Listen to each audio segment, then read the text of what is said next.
Otro blooper, otro blooper, otro blooper. Ya resolví el asunto, creo que resolví el asunto, así que yo voy a seguir. Yo voy a seguir con esta palabra.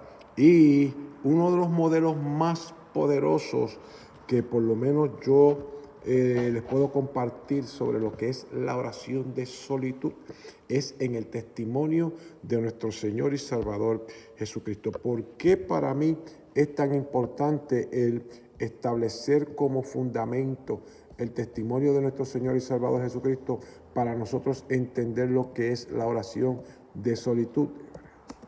Porque la Biblia dice en la epístola a los Hebreos, en Hebreos capítulo número 12, Hebreos capítulo número 12, verso 1 y verso 2, déjenme compartírselo aquí en pantalla.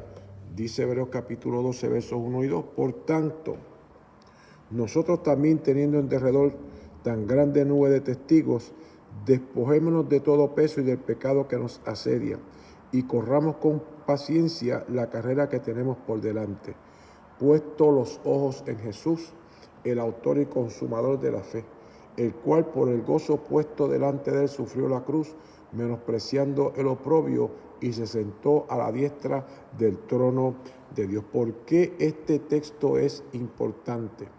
Porque aquí nos presenta a Cristo como el autor y consumador de nuestra fe. Y esto es en contraposición con todos y cada uno de los héroes de la fe que nosotros leímos en Hebreos capítulo número 11. En Hebreos capítulo número 11 nosotros tenemos el pabellón de la fe, fantástico. Y todos esos héroes que están ahí son grandes, fantásticos, son poderosos, fantásticos, tienen testimonio grandísimo, ok, pero ninguno de ellos es considerado el autor y consumador de nuestra fe. Abraham es el padre de la fe, pero el consumador de nuestra fe, el autor y consumador es nuestro Señor y Salvador Jesucristo. Así que todos y cada uno de los héroes de la fe que nosotros podamos contemplar en Hebreos capítulo número 11, todos y cada uno de ellos nosotros podemos regresar en la vida de cada uno de ellos y nosotros vamos a ver lo que es la oración de solitud en cada uno de esos héroes. Pero el máximo héroe, el que la puso en la China con su testimonio y con su estilo de vida para decirnos a nosotros que la solitud es esencial y es una cosa que cada uno de nosotros tiene que aprender a practicar y dominar en su jornada de fe. Ese alguien fue Cristo. ¿Y cómo lo hizo? Lucas capítulo 4, verso 1 y 2 dice, Jesús, lleno del Espíritu Santo, volvió al Jordán y fue llevado por el Espíritu al desierto por 40 días. Y era tentado por el diablo y no comió nada en aquellos días, pasados los cuales tuvo hambre. Así que la primera parte que nosotros debemos tener clara sobre la oración de solitud, que porque es algo que emana de la multiforme sabiduría de Dios, de la multiforme gracia de Dios, porque es algo que está en el corazón, en el propósito, en el pensamiento de Dios. El único que la puede programar en cada uno de nosotros y de nosotras es el Espíritu Santo. Por más que te arrastre, por más libros que leas, por más revelación que quieras recibir sobre este asunto, quien único la puede plasmar, darte el entendimiento claro, la sabiduría y las herramientas que necesitas para que esto se haga una cosa vívida en tu mente, en tu corazón, en tu alma, y que tú te muevas creyendo que estás glorificando a Dios. El único que puede generar eso en tu vida es el Espíritu Santo de Dios. ¿Y cuál es el modelo que tenemos por excelencia? Nuestro Señor y Salvador Jesucristo. Que el Espíritu Santo, otra vez, Jesús, lleno del Espíritu Santo, volvió del Jordán y fue llevado por el Espíritu al desierto. Y allí estuvo 40 días solito, gimiendo, clamando, buscando a Dios. Una vez terminados esos días, llegó el tentador a tentarlo.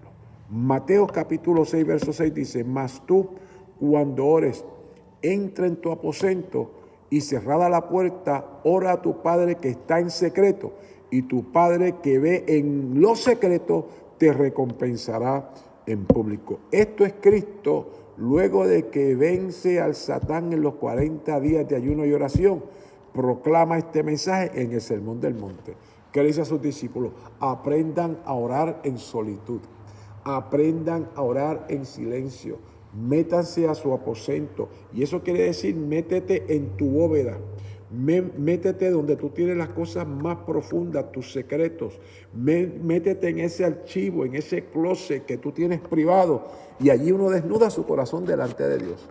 Y allí tú gimes delante de Él. Y allí tú le expresas claramente al Dios del cielo lo que tú en público no le expresas. ¿Y qué pasa?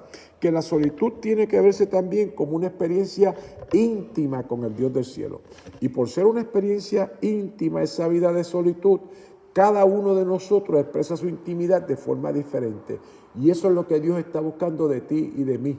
Que nosotros, consciente e intencionalmente, expresemos nuestra intimidad y nuestro deseo de estar en ese secreto con el Dios que nos ama. Fíjate que Cristo también enseña esto, que estando Él ministrando, llega el momento en que Él le da una orden a sus discípulos y Él se queda jangueando con la gente. Pero tan pronto termina de janguear con la gente, Él toma una decisión. Mateo capítulo 14, versos 22 y 23. Esto es importante, ¿por qué? Porque Cristo hizo 40 días de ayuno y oración. Pero según los pasajes que vamos a seguir presentando, Cristo llevó una vida de oración diaria, en las mañanas, en la madrugada, en las tardes, en las noches, 1, 2, 3, 4, yo no sé cuántas veces a la semana se desaparecía y se iba a orar durante las vigilias de la noche. Mateo capítulo 14, versos 22 al 23 dice, después de esto, Jesús ordenó a los discípulos, suban a la barca y vayan a la otra orilla del lago. Yo me quedaré aquí para despedir a la gente y los alcanzaré más tarde. Verso 23. Cuando toda la gente se había ido, Jesús subió solo a un cerro para orar. Allí estuvo orando hasta que anocheció. Así que el que crea o entienda o esté totalmente despistado de creer que porque Cristo era el Hijo de Dios y caminó sobre las aguas, Cristo no oraba con intensidad y Cristo no oraba en solitud, pues tiene tremendo problema. El autor y consumador de nuestra fe nos dice que para Él poder caminar en las obras que el Padre creó para Él poder realizar la agenda del Padre, para Él poder escuchar las instrucciones, Él vivió una vida de oración profunda. Oraba con sus discípulos, oraba en el templo, pero aquí lo vemos orando en solitud, Así que la oración en solitud es importante. No es que sea más importante o menos importante que orar en congregación, no es que sea más importante o menos importante que orar en grupos pequeños. Toda la oración es importante, pero cuando tú tomas la decisión, tú escoges. No es más bien el ayuno que yo escogí de apartarme esta semana del alboroto y del ruido y de la gente y de las oraciones comunitarias para esta noche orar en solitud delante del Señor. Es algo que tú tienes que escoger, es algo que yo tengo que escoger, pero eso lo siembra, ese sentir, ese querer como el hacer por su buena voluntad, lo siembra el Espíritu Santo de Dios en cada una de nuestras vidas para que nos movamos en esa dimensión. Fíjese que aquí hay otro pasaje bíblico y es que Cristo no solamente hacía oraciones de solitud tarde en la noche, como vimos ahorita, o tarde en las tempranas horas de la tarde antes de anochecer, sino que ahora lo vemos haciéndolo en la madrugada. En la madrugada Jesús se levantó y fue a un lugar solitario para orar. Solitud otra vez. Más tarde Simón y sus compañeros salieron a buscarlo. Cuando lo encontraron le dijeron, todos te andan buscando. Pero, diga conmigo, pero, Jesús les dijo, vamos a otro pueblo cercano. ¿De dónde surge esta visión y esta comprensión que es tan misteriosa? Porque Cristo le está predicando a multitudes, está sanando enfermos, está echando fuera demonios, hermano. Hay una mega campaña y hay un mover de Dios gigante. Este hombre termina la campaña por la tarde, rompe y va y se acuesta y rompe la madrugada a orar y recibe instrucciones del Padre. ¿Cuáles fueron las instrucciones? Que se fuera ¿a dónde? A otro sitio. Pero esa es la contradicción. Todo el mundo está esperando que tú vengas y continúes la campaña. Y Cristo dice, no. El Padre me acaba de dar otras instrucciones. Luego de haber estado orando en solitud, el Padre me está diciendo que me vaya a otros pueblos cerca. También allí debo anunciar esta buena noticia, pues para eso vine al mundo. ¿Qué otro pasaje bíblico es poderoso en los minutos que me quedan antes que den las 8? Y es que leímos ahorita en Lucas capítulo 4 cuando el Satán lo tienta, luego de 40 días en solitud.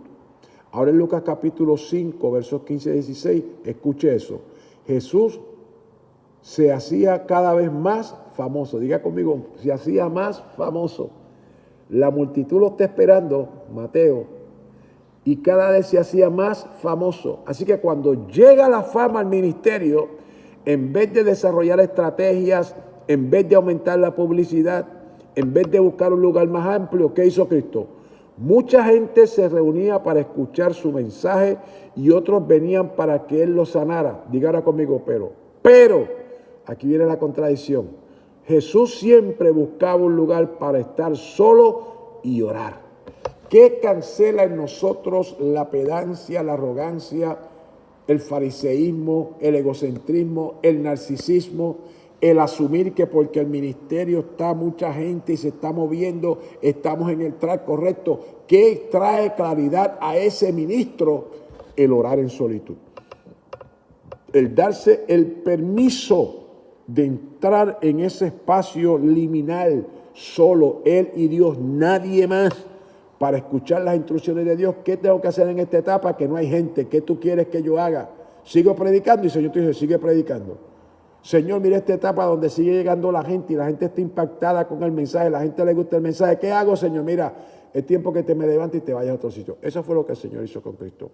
Pero si Cristo no se mantiene en esa dinámica, como leímos ahorita en Mateo nosotros leímos que cuando llega esa dinámica, en Marcos, nosotros acabamos de leer la dinámica, que cuando la multitud está ahí, tú sabes, en el tope, el pico más alto del movimiento, Cristo da la espalda, la gente lo está esperando a la izquierda y Cristo se va a la derecha.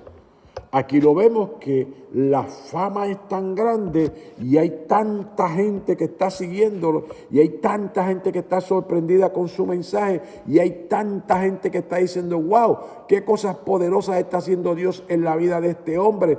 Este hombre es el que hay que seguir. ¿Qué hizo Cristo? Se fue a orar a buscar instrucciones de parte del Dios del cielo. Déjeme compartir otra escritura más en los 5 minutos que me queda, y así pues usted tiene la plataforma de cuáles son los textos que vamos a trabajar para entender lo que es la vida de oración en el ministerio de Cristo, la solitud en el ministerio de Cristo. Y fíjese que Juan capítulo 6 verso 14, aquellos hombres entonces, viendo la señal que Jesús había hecho, dijeron, este verdaderamente es el profeta que había de venir. Entonces cuando Cristo multiplica los panes y los peces, la gente se vuelve loca y dicen, ahora vamos a cortar cabezas, vamos a tumbar el imperio, porque este hombre camina sobre las aguas, este hombre echa fuera demonios, este hombre resucita muertos. Hermano, este es el rey que estábamos esperando, vamos a tomarlo por la fuerza, vamos a buscar 2 o 3 palos, vamos a meterle mano al imperio, porque esto hay que derrocarlo. Cuando Cristo ve todo ese entusiasmo, me encanta otra vez el verso 15, porque empieza otra vez con la misma conjunción. Pero aquí viene otra contradicción.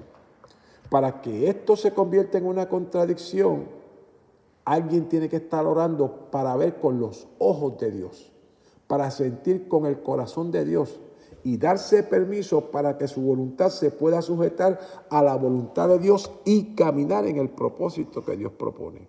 Así que cuando ellos lo tienen listo ya para ponerlo por los reyes, dice, pero entendiendo Jesús que iban a venir para apoderarse de él y hacerlo rey, volvió a retirarse al monte él solo. ¿Cómo se rompe con ese espíritu de egocentrismo, de narcisista, con ese espíritu de protagonismo? La oración a solas. Si hay un tiempo en el que nosotros tenemos que aprender lo que es la oración de solitud, hermanos, este tiempo. donde todo es un premio, donde todo es un like, donde hay gente que hasta ha cometido suicidio porque de momento se bajaron los likes en su Instagram, en sus plataformas, en su TikTok. Hermano, tenemos que trabajar con eso. ¿Cómo se trabaja con eso? Con la solitud. Hermanos, mis hermanas, estamos viviendo en unas temporadas donde las tentaciones son gigantes, donde el enemigo de las almas está por allá, por otro sitio, cogiendo sol, y hay gente haciéndole las vacaciones. ¿Cómo nosotros podemos manejar todas esas tentaciones? ¿Cómo nosotros podemos manejar todo ese maleficio? Apartándonos, tomando la decisión, escoger consciente y voluntariamente ese ayuno que glorifica a Dios y estar en solitud. No te estoy llamando a que te apartes de la congregación. No te estoy diciendo que abandones tu grupo pequeño, todo lo contrario.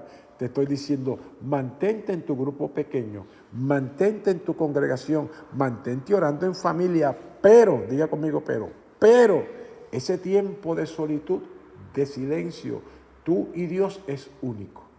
Cristo lo instituyó de esta manera. Cuando ores, métete a tu lugar secreto, métete en tu closet, métete en tu depositario, métete en tu depósito, ahí, tú y Dios, nadie más. Habla con Él, abre tu corazón, permítele que Él te ayude a articular lo que tienes que articular. Y aunque no lo puedas articular, te desafío en el poderoso nombre de Jesús a que te des el permiso de entrar en ese misterio, en ese secreto donde Dios es glorificado. Padre, en el nombre de Jesús, gloria y honra a tu nombre por tus bondades, por tus misericordias, porque nunca decayeron, nuevas son cada mañana.